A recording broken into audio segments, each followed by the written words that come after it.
طاقت رکھنے والے جنات کی بستیوں میں نہیں گھستے اور کم طاقت مخلوق متحد یکجا ہو تو زیادہ قوت والا اسے ڈرتا ہے، اور اس اعتبار سے بابل کی یہ کھنڈرات میرے لیے انتہائی محفوظ جگہ تھے، اور یہ میرا بڑا بھائی مجھ سے بڑی محبت کے ساتھ پیش آیا۔ تو بہت یاد آتی ہے اے دینار، بھائی یوسف کے لہجے سے خلوص و محبت کا اظہار ہو رہا تھا۔ اتنی مدت کے بعد مجھے دیکھ کر میری ماں ترتبہ بھی مجھ سے لپٹ گئی، اور میرا باپ اخزم نے بھی خوشی کا اظہار کیا، اور وہ مجھ سے کہنے لگا، اے دینار، اے میری بچی، تو خوش تو ہے نا، اور تجھے آدم زادوں میں رہ کر کوئی پریشانی تو نہیں، اور تو کہیں خلق خدا کی خدمت سے غافل تو نہیں ہو گئی؟ اور اے میرے باپ، میں تیری دعاؤں کی پناہ میں ہوں، اور مجھے کوئی دشواری نہیں، اور میں حتی المکان خلق خدا کی خدمت کر رہی ہوں۔ اور میں نے جواب میں کہا، اور پھر مجھے خیال آیا کہ میرا باپ آمد کی وجہ نہ پوچھنے لگے، سو خود ہی میں نے بات بنا دی کہ تجھے ماں اور بھائی کو دیکھنے بہت دن ہو گئے تھے، اس لیے آج آرج کو ساتھ لے کر آ گئی۔ آ جایا کر، میرا باپ اخزم بولا، اور پھر آرج سے اس کی خیریت معلوم کرنے لگا۔ اور آرج کے ساتھ دوپہر تک میں کھنڈرات کے اسی حصے میں رہی، اور پھر آرج نے مجھے چلنے کا اشارہ کیا۔ اپنے اہل خاندان سے رخصت ہو کر جب میں عالم سوما سے ملنے جا رہی تھی تو مجھے ایک ایسی بات یاد آ گئی جس کی طرف پہلے حواس باختگی کے سبب میرا دھیان ہی نہیں گیا تھا۔ اب مجھے یقین ہوتا جا رہا ہے اے آرز کہ تو واقعی غبی ہے۔ اور میں بولی اور ایک جگہ رک گئی، اور آرج کو بھی ٹھہرنا پڑا۔ اور اچانک تجھ پر یہ حقیقت کیسے منکشف ہو گئی، اور تو نے یہ بات کیوں بھلا دی کہ یہ سب تیری صحبت کا اثر ہے، ورنہ تو میں بہت ذہین تھا۔ یعنی تجھے اعتراف ہے کہ تو اب ذہین نہیں رہا؟ میں نے اس پر چوٹ کی۔ اور سب باتیں تو چھوڑ، یہ بتا کہ تو دوبارہ کیسے چہکنے لگی، اور اس میں کیا بھید ہے؟ بھید یہ ہے اے میرے غبی محبوب کہ اگر ہم بدحواس ہو کر فوری طور پر کثر خلافت سے نہ بھاگتے اور وہیں رہتے تو بھی بوڑھا عفرت ہمارا کچھ نہ بگاڑ پاتا، اور ہم دونوں کے گرد ایک نادیدہ حفاظتی حصار قائم ہے، اور جسے کوئی بھی طاقتور سے طاقتور جن ذات عبور نہیں کر سکتا۔ اور عالم سوما کی ہدایت کے مطابق ہم ہر 21 دن کے بعد اب تک وہ عمل کرتے آئے ہیں، اور جس کی بنا پر یہ حفاظتی حصار قائم ہے۔ اور پھر بتا کہ اس کے باوجود تیری ہوا کیوں سنٹ گئی، اور نہ تو نے مجھے یہ بات کیوں یاد نہیں دلائی؟ واہ، یہ بھی خوب رہی، اور خود ہی تو کچھ بتائے بغیر مجھے وہاں سے ساتھ لے کر بھاگ لی، اور اب مجھے کو مورد الزام ٹھہرا رہی ہو۔ اور وہاں مجھے تو بتاتی کہ تجھے خبیث عفرت بوڑھا سلیمانی کے انسانی قالب میں نظر آیا ہے تو میں یاد دہانی کراتا کہ میری اور تیرے گرد حفاظتی۔ رہنے دے بس اب، میں نے آرج کی بات کاٹ دی۔ زیادہ باتیں نہ بتا، میں تجھے خوب جانتی ہوں، تو اول درجے کا ڈرپوک ہے، اور جب میں نے تجھے عفرت و خاموش کے بارے میں بتایا تھا تو کیوں ہکلانے لگا؟ اور میں تجھے اس سے پہلے مغل بادشاہ ہمایوں کے زمانے میں بھی لے جا کر دیکھ چکی ہوں۔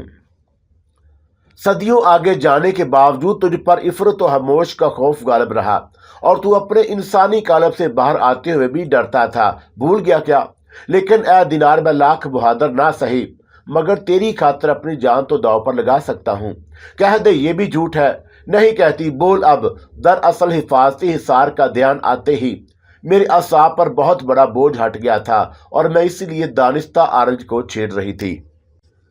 آرج کو ساتھ لیے میں عالم سوما کے پاس پہنچی تو حسب توقع وہ بڑی شفقت سے پیش آیا، اور تم دونوں ٹھیک ہو میرے بچوں؟ ہاں سوما، میں بول اٹھی، اور پھر مجھے شرارت سوجی اور آرج کی طرف اشارہ کیا۔ آج یہ عفرت خاموش کو بوڑھے سلیمان کے انسانی قالب میں دیکھ کر ڈر گیا، اور وہ وزیر ابراہیمی حرانی کے امرا کثر خلافت کے دیوان خاص کی طرف جا رہا تھا کہ آرج کی نظر اس پر پڑ گئی، اور پھر تو خوف کے مارے اس کے ہوش اڑ گئے، اور میں نے اسے لاکھ سمجھایا کہ ڈرنے کی کوئی بات نہیں، ہمارے گرد نادیدہ حفاظتی حصار قائم ہے، مگر اس نے میری ایک نہ سنی، اور یہ مجھے بھی اپنے کثر خلافت سے بھگا لایا۔ اور اس کا کہنا یہ تھا کہ ہم بابل کے کھنڈرات ہی میں محفوظ رہ سکتے ہیں، اور میں نے شرارتاً سارا الزام آرج کے سر سونپ دیا۔ اس پر عالم سوما آرج کو سمجھانے لگا کہ اے میرے بچے، اپنے دل میں زیادہ سے زیادہ خوف خدا پیدا کر، اور تو پھر کسی سے نہیں ڈرے گا۔ قدم قدم پر دینار تیرے ساتھ موجود تو ہے، اور اس کی باتوں پر دھیان دیا کر۔ مجھے معلوم ہے سوما کے دینار بڑی ہی بہادر اور عقل مند ہے۔ عارض تب کر بولا، اور ایک عفرت تو کیا 100 عفرت مل کر اس کا کچھ نہیں بگاڑ سکتے۔ خیر اب ایسا بھی نہیں، 100 عفرت بہت ہوتے ہیں، اور 2-4 کی بات اور ہے، ان سے نمٹا جا سکتا ہے۔ اور عارض کو میں نے مزید سلگایا، اور تیری طرح نہیں کہ ایک عفرت پر نظر پڑتے ہی سٹی گم ہو جائے۔ اور اس سے قبل کہ عارض کچھ کہتا، عالم سوما بول اٹھا، اور وہ مجھ سے مخاطب تھا۔ اس میں کوئی شک نہیں، دینار کہ نادیدہ حفاظتی حصار جب تک تیرے اور عارض کے گرد قائم ہے، اس عفرت سے تم دونوں بچے رہو گے۔ لیکن عارض کا فیصلہ درست تھا۔ کثر خلافت میں اس عفرت کی آمد کئی طرح کے خطرات کا پیش خیمہ ثابت ہو سکتی ہے۔ جب تک تمام حالات کا علم نہ ہو جائے وہ عفرت کس طرح، کیوں اور کس مقصد سے کثر خلافت تک پہنچا ہے، تو وہ دونوں کا وہاں جانا قطعی مناسب نہیں۔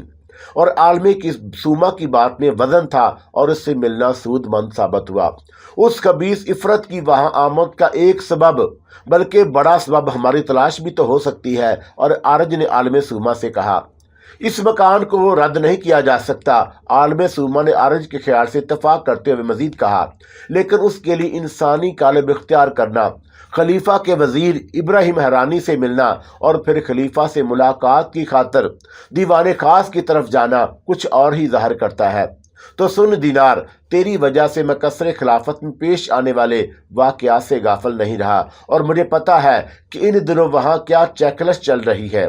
ان حالات میں اس خبیث عفرت کا خلیفہ سے ملاقات کرنا بھی معنی خیز لگتا ہے، اور کیا خبر اس طرح ہارون کی جان کو مزید خطرات لاحق ہو جائے، اور اسی کے ساتھ یہ بھی ممکن ہے کہ میرے خدشات غلط ہوں اور اصل بات کچھ اور ہو۔ اور پھر یہ طے ہوا کہ مجھے اور عارض کو فی الحال بغداد نہیں جانا اور بابل کے کھنڈرات میں ہی رہنا ہے۔ اس خبیث عفرت کے بارے میں مطلوبہ معلومات کس طرح حاصل کی جا سکتی ہے، عالم سوما مجھے سمجھانے لگا۔ ان تمام باتوں سے کس قدر مجھے بھی آگاہی تھی، یہ جو عالم سوما نے سمجھائی، اور کثر خلافت میں عفرت و خاموش کی آمد کے مختلف اسباب ممکن تھے۔ وہ عفرت اس وقت اپنے عقائد سے مجھے آگاہ کر چکا تھا، اور جب میں اس کی قید میں تھی۔ ایسی صورت میں عالم سوما کے خدشات درست بھی ہو سکتے تھے۔ یہودی ہونے کے ناطے اس خبیث عفرت سے ایک مسلم مملکت کی خیر خواہی ناممکن تھی، اور خلیفہ ہادی سے مل کر وہ ایسے مشورے دے سکتا تھا جو مملکت کے لیے نقصان دہ ثابت ہوتے۔ اور میں نے اپنے ان خیالات کا اظہار عالم سوما سے کیا تو وہ بولا، اگر واقعی ایسا ہی ہوا کہ جیسا تو کہتی ہے، تو پھر ہمیں اس کا طور کرنا پڑے گا، اور پھر تیرا کثر خلافت میں رہنا ضروری ہو جائے گا۔ لیکن جب تک حقائق کا علم نہ ہو جائے اور کوئی اقدام مناسب نہ ہوگا، تو میری بات سمجھ رہی ہے۔ اور عالم سوما نے جواب طلب انداز میں میری طرف دیکھا۔ ہاں اے عالم سوما، میں کوئی قدم اٹھانے سے پہلے تیری ہدایت پر عمل کروں گی، اور اس عفرت کے بارے میں ضروری معلومات حاصل ہونے تک تم دونوں کھنڈرات کے اسی حصے میں قیام کرو، تاکہ ضرورت پڑنے پر مجھ سے مشورہ کر سکو، اور میں بھی تمہیں کسی ممکنہ خطرے سے بچا سکوں۔ عالم سوما نے عارض اور میری طرف اشارہ کیا، اور میں نے رضامندی ظاہر کر دی۔ اور تو بھلا عارض کو اس پر کیا اعتراض ہوتا، اور وہ تو اس عارضی حفاظتی بندوبست پر بھی بہت مطمئن نظر آیا۔ عالم سوما کی ایما پر عارض کو ساتھ لے کر میں اسی رات بغداد روانہ ہو گئی، اور اس مرتبہ ہماری منزل کثر خلافت نہیں تھی۔ وصافہ کے علاوہ کرافہ بھی بغداد کا ایک بڑا محلہ تھا، اور اس علاقے میں بھی ارکان حکومت کی قیام گاہیں تھیں۔ وزیر ابراہیم حرانی کا محل، عالی شان مکان، اسی محلے میں تھا، اور خلیفہ ہادی کا وزیر بننے کے بعد اس کے طور طریقے ہی بدل گئے تھے۔ اور پہلے وہ محلہ کرہ کی متوسط آبادی میں رہتا تھا، لیکن اب وہاں قیام گویا اس کی شان کے خلاف تھا، اور ایک امیر پر دباؤ ڈال کر ابراہیم نے سستے داموں اس کا یہ مکان خرید لیا تھا۔ ہم نصف شب کے قریب وزیر ابراہیم حرانی کے مکان میں داخل ہوئے، اور ہمیں بنا کون روکتا؟ کسی آدم ذات کے لیے تو سخت حفاظتی پہرے کے بعد اس مکان میں گھسنا ممکن نہیں تھا، لیکن ہمارا معاملہ مختلف تھا، ہم جن ذات تھے، اور مجھے وزیر ابراہیم حرانی کی بابت سب کچھ معلوم تھا، اس لیے اسے شیطان صفت سمجھتی تھی۔ وہی خلیفہ ہادی کو غلط مشورے دیتا اور بھڑکاتا، اور جن آدم زادوں کو دیکھ کر خود بخود نفرت ہونے لگی، اور ابراہیم حرانی انہی میں سے ایک تھا۔ اور میں اس کی خواب گاہ میں پہنچی تو اسے بستر پر اوندے پڑے دیکھا، اور اس کی یہ حالت نشے کے سبب ہو سکتی تھی۔ پہلے میں نے اسے ہوش میں لانے کا بندوبست کیا، اور اس کے لیے مجھے ابراہیم کے دماغ سے نشے کا اثر ختم کرنا پڑا، اور اپنی پر اصرار قوتوں کو بروئے کار لا کر میں ایسا نہ کرتی تو اسے کچھ معلوم نہ ہو پاتا۔ اور ہوش میں آتے ہی ابراہیم نے کروٹ لی اور بستر پر سیدھا ہو کر لیٹ گیا۔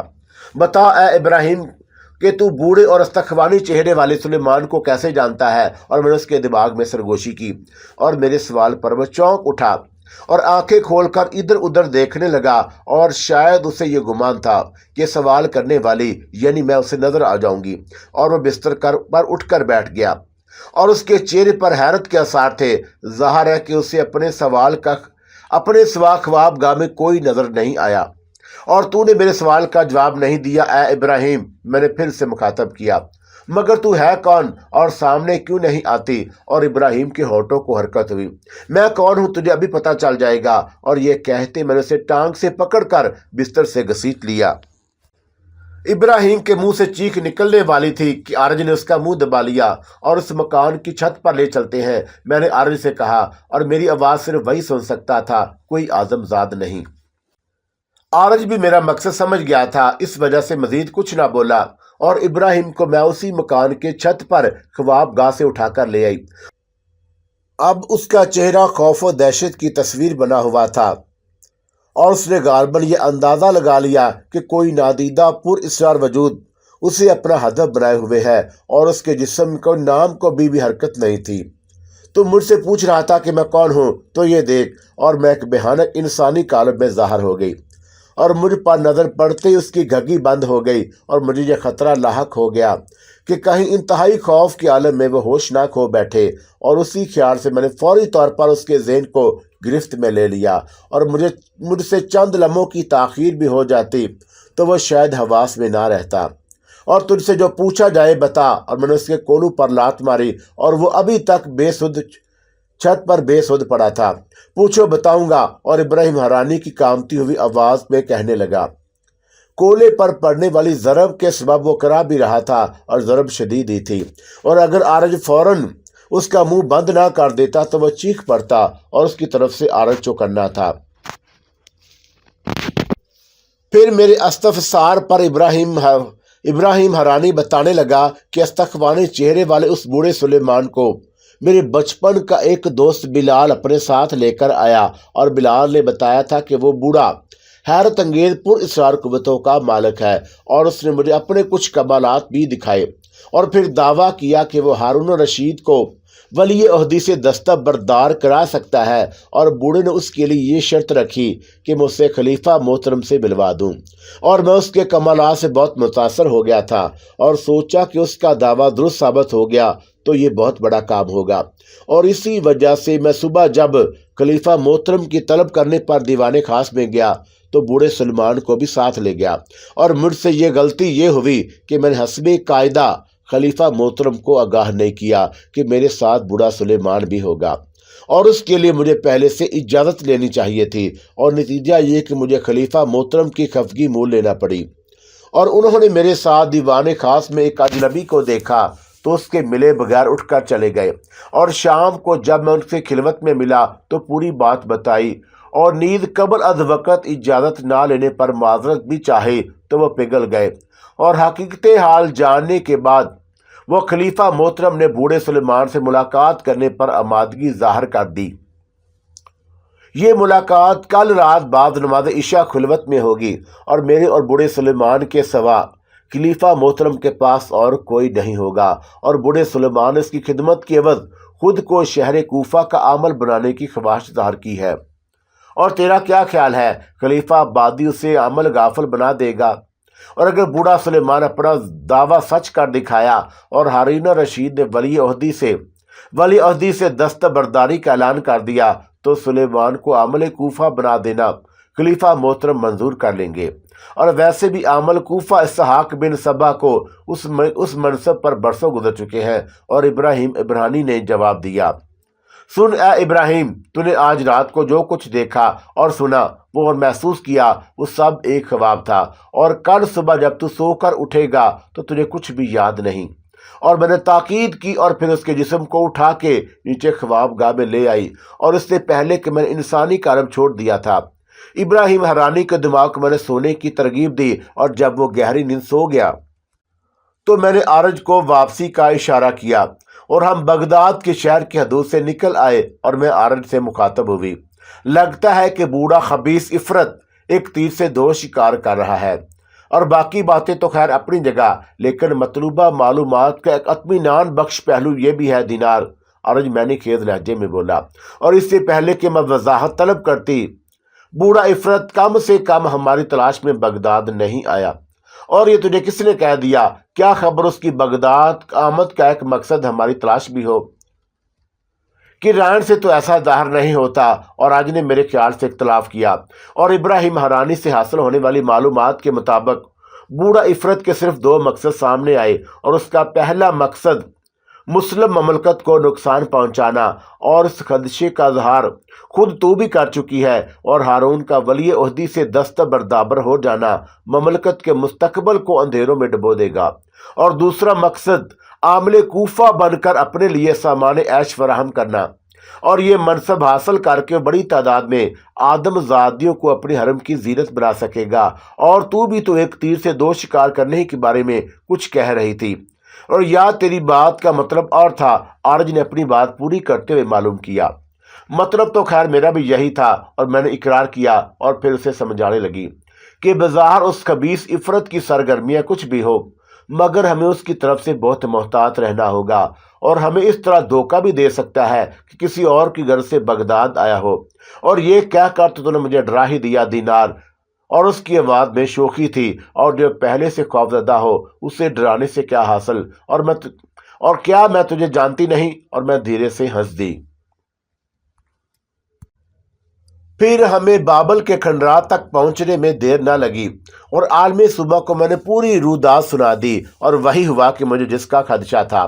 اب یہ بندوبست ضروری ہو گیا ہے کہ وہ عفرت اپنی شیطانی قوتوں کو بروئے کار لا کر ہارون کو ولی عہدی سے دستبردار ہونے کا مجبور نہ کر سکے، اور خود مجھے بھی اس سلسلے میں کچھ کرنا پڑے گا کہ ہارون کو بوڑھا عفرت اپنے زیر اثر میں نہ لے پائے۔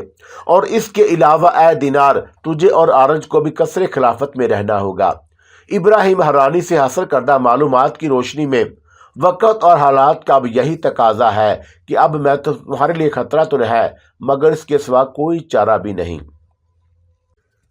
اور وہ رات ہم نے کھنڈرات ہی میں گزاری، اور صبح کے آثار نمودار ہوتے ہی بغداد روانہ ہو گئے۔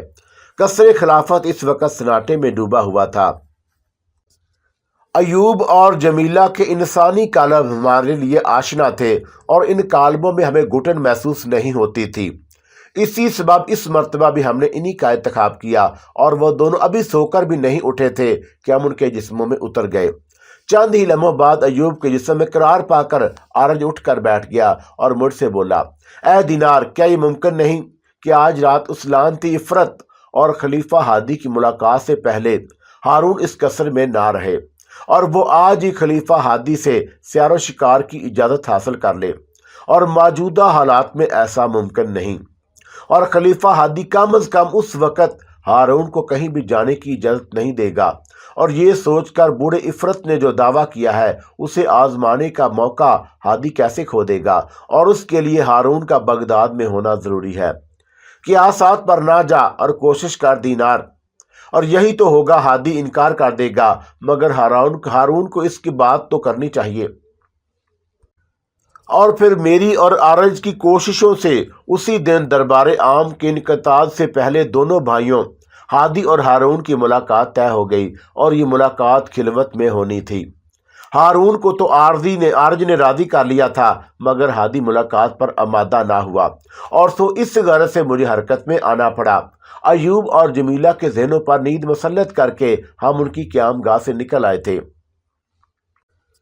میں نے صورتحال کو کشیدہ ہوتے دیکھا تو ہادی کے پاس پہنچ گئی، اور پھر اسے نشست گاہ تک لانے میں مجھے دیر نہیں لگی۔ انسانی پیکروں سے باہر نکل آنے کے بعد مجھے اور عارج کو